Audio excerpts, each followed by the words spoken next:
그가 열방 사이에 판단하시며 많은 백성을 판결하시리니 무리가 그들의 칼을 쳐서 보습을 만들고 그들의 창을 쳐서 낫을 만들 것이며 이 나라와 저 나라가 다시는 칼을 들고 서로 치지 아니하며 다시는 전쟁을 연습하지 아니하리라. 아멘. 복음이 예루살렘에서부터 모든 나라 민족들 가운데 이를 것은 우리가 잘 알고 있습니다. 복음이 다시 예루살렘으로 돌아간다는 성경 구절은 이제 성경에 없습니다.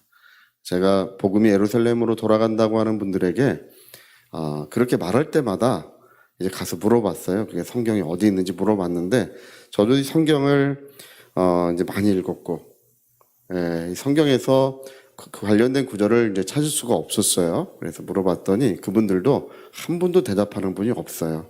성경에 복음이 예루살렘으로 돌아간다는 성경 구절 자체가 없습니다. 그리고 이미 예루살렘에서 이미 복음이 전파되고 있어요.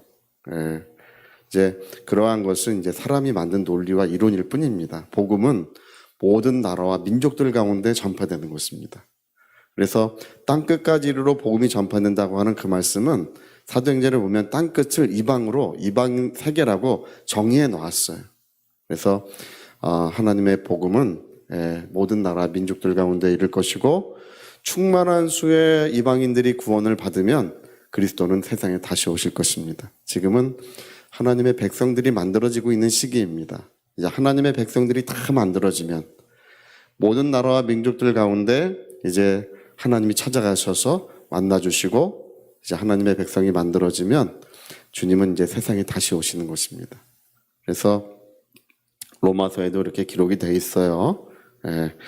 오늘 여기 예루살렘에 관한 이야기가 그 이야기를 하고 있는 것입니다. 복음이 이제 예루살렘부터 시작해서 모든 나라와 민족들 가운데 이를 것인데 그래서 하나님이 그들을 판결하실 때에 은혜로 판결하시고 사랑으로 판결해 주신다는 것입니다. 하나님이 우리를 어떻게 판결해 주셨습니까? 죄 없다고 판결해 주셨습니다. 여기서 하나님께서 우리를 의롭다고 하셨다는 그 말이 의롭다고 하셨다는 것이 재판장의 판결을 말하는 거예요.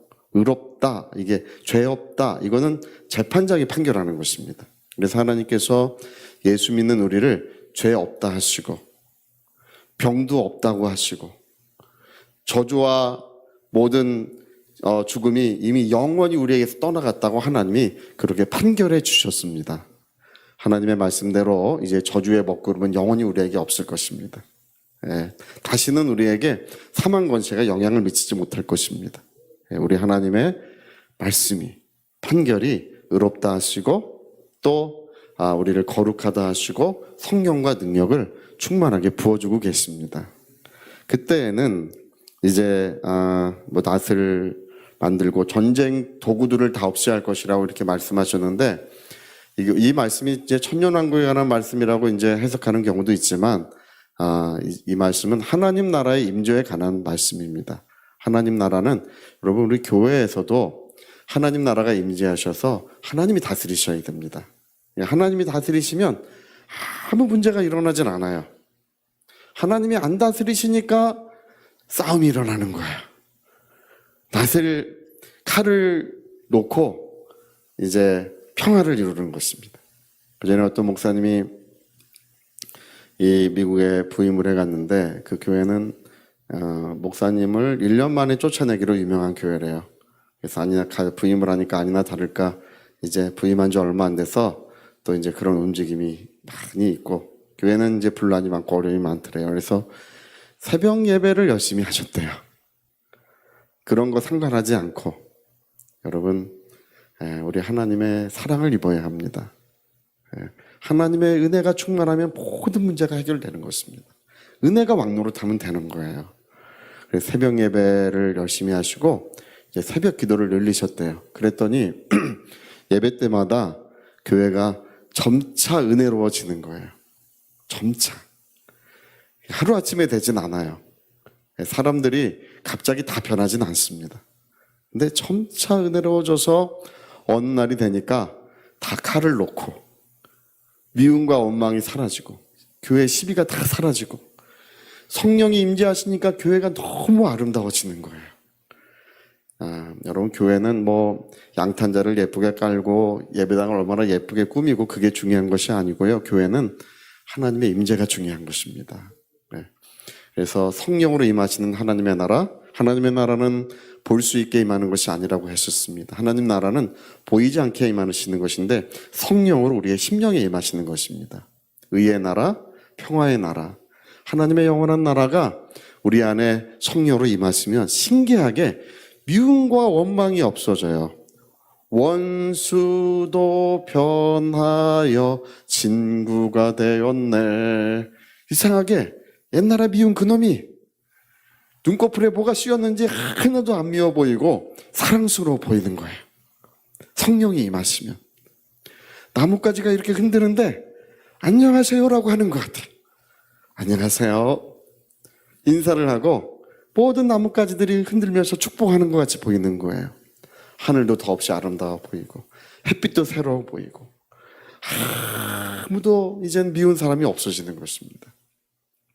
예전에 홍콩에서 제가 복음을 전할 때 어떤 집사님이 그 얘기를 하시더라고요. 성교사님. 성교사님, 제가 저 전철역까지 태워다 드리고 돌아가면 사람들을 보는데 너무너무 기뻐서 웃음이 났습니다. 그 사람 한 사람이 다 그렇게 사랑스러워 보이고 그렇게 좋아 보일 수가 없다고. 여러분, 하나님의 나라의 임재는 이 칼을 놓고 모든 미움과 원망이 눈 놓듯 다 사라지고 그것을 사랑으로 변화시켜 주시는 은혜의 역사가 일어나기 마련입니다.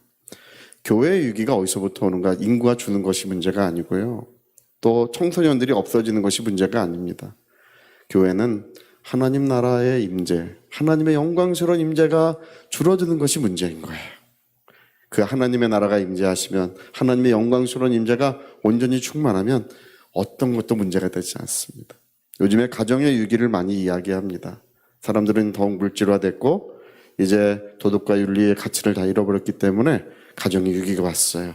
세대 간의 단절, 또 부부 간의 단절, 이 대화의 단절이 지금 많이 이루어지고 있습니다. 그래서 가정의 위기를 많이 이야기하지만 하나님 나라가 임하시면 우리 하나님의 그 영광스러운 임재 속에 들어가면 모든 문제들이 아름다워지는 것입니다. 그래서 오늘 복음은 예루살렘에서부터 시작될 것인데 온 세상을 아름답게 만드는 역사가 이루어질 것을 말씀하셨습니다. 저도 이 괴로움이 많은 사람이에요. 할렐루야. 괴로움이 많은데 목회를 하는 것은 이제 뭐든지 쉬운 것이 없어요. 네, 특히 이제 목회는 쉽지 않습니다. 근데 저는 항상 기뻐해요. 할렐루야. 제가 예전에 전철을 타고 가는데 청년 때 전철을 타고 가면서 하나님께 물어봤어요. 하나님, 항상 기뻐하라고 하는 말씀은 저는 지키기가 어려울 것 같습니다. 제가 이제 그때 좀 여러 가지 힘들고 어려운 점이 있어가지고 이제 전철을 타고 가면서 근데 하나님께서 계속 말씀을 항상 기뻐하라. 너는 기뻐하라. 계속 그렇게 말씀하시는 것 같아요. 그래서 전철을 타고 가는 중에 하나님 기뻐하라고 하시는데 저는 그렇게 항상 기뻐하기 어려울 것 같습니까? 그리고 제가 이제 여쭤봤어요. 하나님, 사람이 죄도 짓기 마련이고 우리가 넘어질 때도 있지 않습니까? 그리고 정말 우리가 감당하기 어려울 것 같은 일도 있기 마련인데 어떻게 항상 기뻐하겠습니까? 하나님, 그거를 저에게 가르쳐 주십시오. 기도를 했는데 이제 한참 좀 세월이 한참 지난 다음에 하나님께서 이제 가르쳐 주셨어요. 뭐를 가르쳐 주셨냐면 여러분, 우리의 모든 저주와 슬픔, 아픔, 부끄러움까지 주님이 다 담당해 주신 줄로 믿습니다. 우리의 모든 죄악도 다 담당해 주셨고 우리의 모든 기도는 완전한 응답이 약속되어 있습니다. 우리가 하나님을 믿는 믿음 안에서 기뻐하는 거예요. 네. 믿음 안에서 우리의 모든 그 은혜가 우리에게 충만하다고 하는 그 믿음 안에서 열심히 기뻐하는 것입니다. 저는 열심히 기뻐해요. 할렐루야. 안 웃고 있는데 속으로 웃고 있어요. 네, 정말 저는 기뻐합니다. 그리고 그렇게 행복해요. 제가 얼마 전에도 차를 타고 가는데 하늘을 보는데 하늘이 너무 좋은 거예요. 얼마나 그냥 행복한지. 그래서 아내에게 운전을 하다가 하늘이 너무 예쁘다고 그랬더니 우리 아내가 운전이나 잘하시라고. 그래서 운전대를 다시 열심히 붙들었습니다. 그러나 여러분, 우리는 하나님의 임재 속에서, 하나님의 은혜 안에서 우리는 영원히 기뻐합니다. 영원히 우리는 행복합니다. 세상이 알 수 없는 평안, 세상이 알 수 없는 행복, 그 기쁨을 영원히 누리는 것입니다. 감당할 수 없을 만큼의 은혜를 우리에게 부어주고 계십니다. 우리가 눈으로 보이지 않는다 할지라도 하나님은 살아계시고 우리를 소중하게 여겨주시며 그 사랑의 자녀들에게 놀라운 은혜를 부어주십니다. 우리 위하여 통성으로 기도하시겠습니다.